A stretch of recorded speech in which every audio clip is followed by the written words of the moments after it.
In this video, we are going to discuss how to crush the Grunfeld Defence with the white pieces. Grunfeld Defence is considered a very solid opening to play against 1d4, and it is played by many top grandmasters including Magnus Carlsen, Dingler and Jan Nepomniachtchi.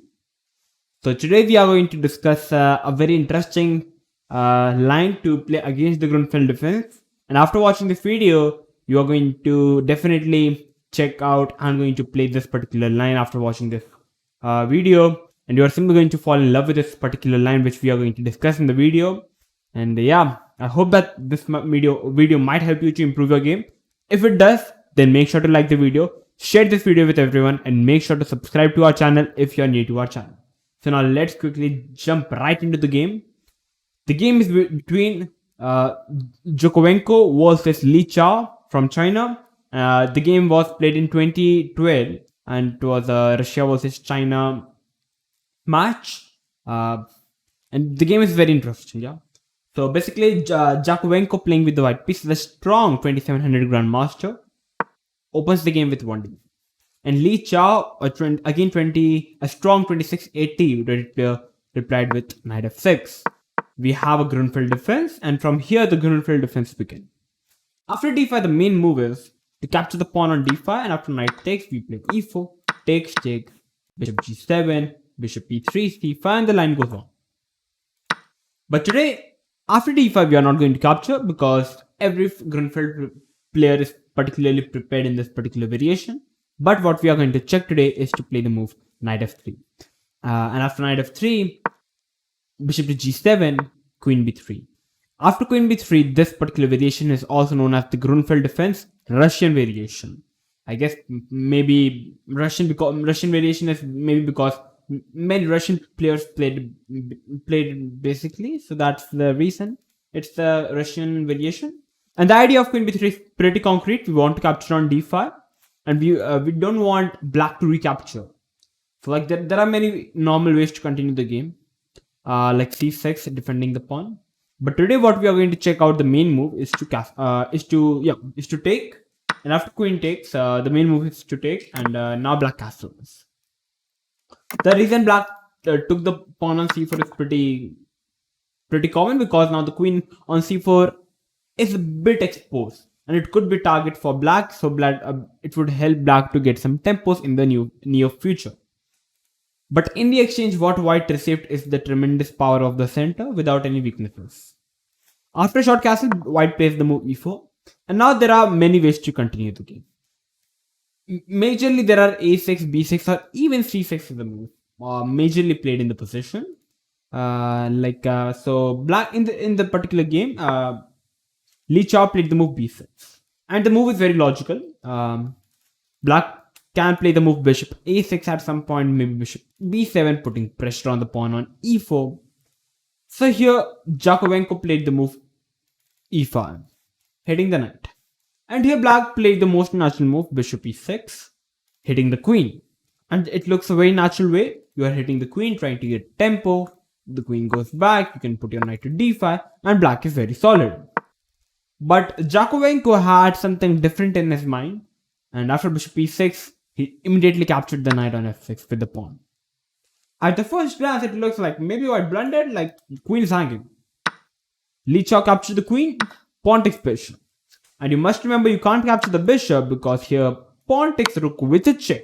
And after takes, the position is good for white because white is having two knight and a rook versus the queen, which is too powerful for white. And material you can simply count, it's 11 versus 9, so white is already good. So you must capture the pawn, and here bishop into bishop. And now if you try to count the material, you will realize that white is having 3 minor pieces against the queen. So material-wise, the position is equal, and it's all about position. Black is a pawn up technically because black is having 7 pawns, whereas white is having 6 pawns. But after bishop into c4, it looks like at the first glance the position is should be equalish, should be maybe slightly better for black because in the end black is having the queen. Why not? But if I say practically it's lost, many people won't believe it until I show them. After bishop into c4, Li Chao played the move c6. A very natural move. He wants to play b5 and he wants to play slowly. That's the right way to do it. Short castle, knight d7, bishop f4. White is doing nothing uncommon. Everything pretty common, developing, castling. Knight f6, rook d1, getting the rook into the game, trying to play d5.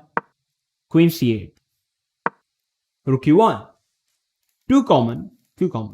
Nothing special. Queen b7. So black's idea, I guess, is to play the move c5 or maybe to get both the rooks into the game. And he after finally developing everything, what white did was open the center.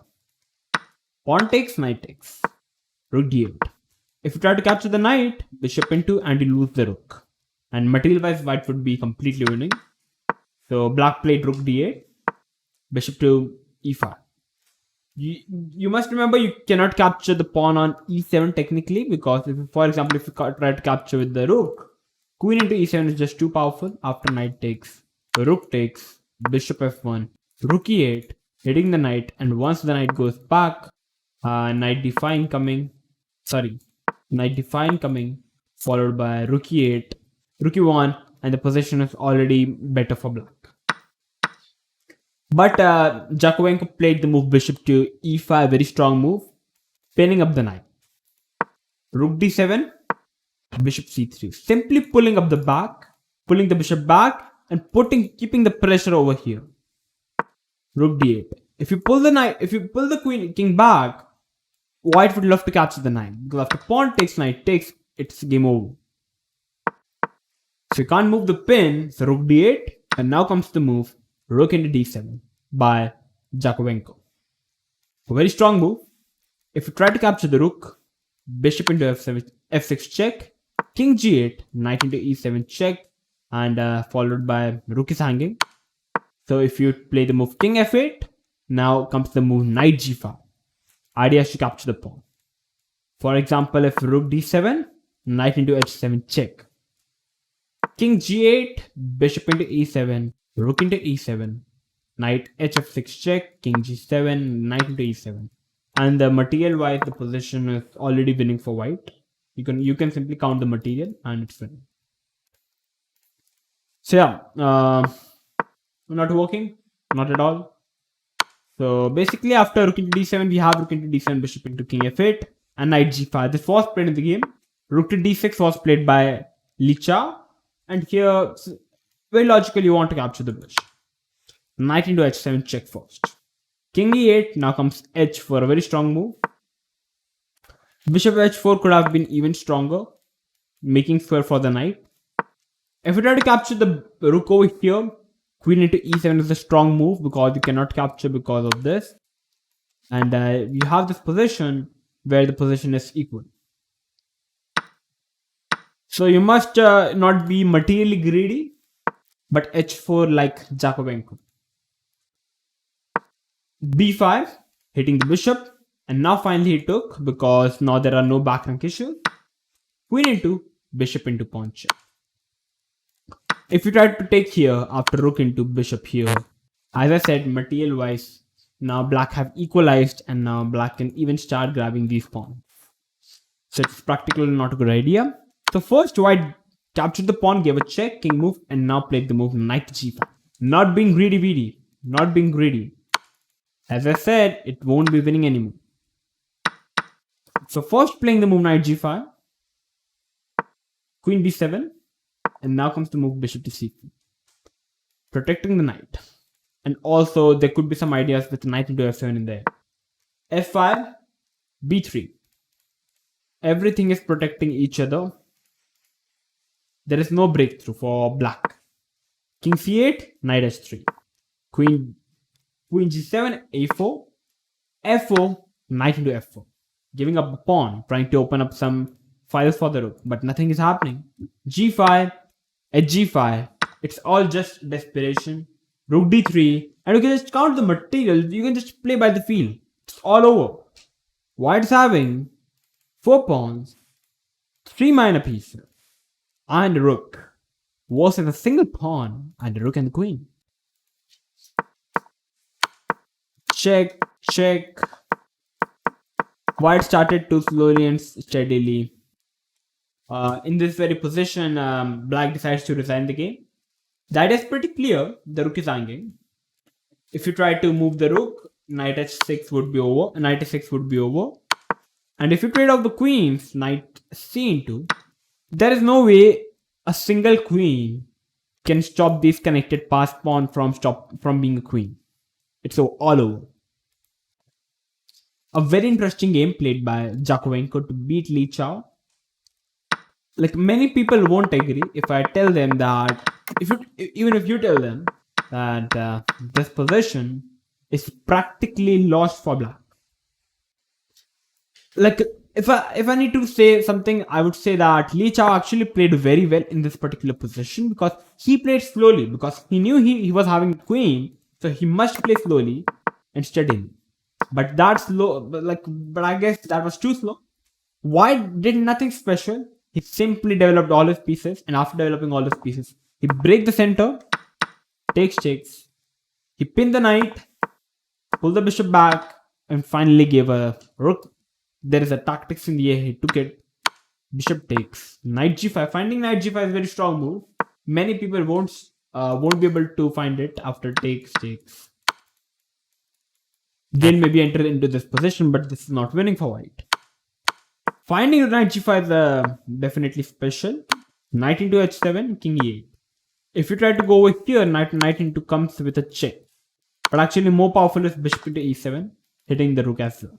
And after takes, it comes with a check, so you can't capture the rook. That's the whole beauty. So king e8, h4 now, removing back rank issues, b5. Take finally, and after takes, bishop into knight g5. Protecting everything and slowly and steadily pushing up. Black is simply in desperation. And after a couple of moves, black resigned. So yeah, fantastic game played by Jakovenko. And I guess you guys must have understood how to play this particular variation in the Russian system after short castle, e4. And this position is already practically good for white, I would say. The idea is pretty simple. Even if black tries to play a6, b5 idea, you can play bishop e2, b5, queen e3, and the game can be played with short castle, bishop f4, rook c1, putting another rook d1. Like, it's not like the standard Grunfeld, but it's more like a better version, I guess, from the white side. And I guess this can be very helpful if your opponent doesn't know this particular variation. It could be a very lethal weapon against the Grunfeld. So I hope that this video might be helpful for you to increase your understanding and the knowledge of chess. If it did, then make sure to like the video. Share this video with everyone, because all the players who are facing some trouble in Grunfeld, they would be able to solve it. So I'm going to see you soon. I'm going to come up with these interesting videos like this. If you want any particular video, you can tell me in the comment box below. I'm going to definitely make a video on it. So chill and stay tuned and keep watching Oneshot Chess.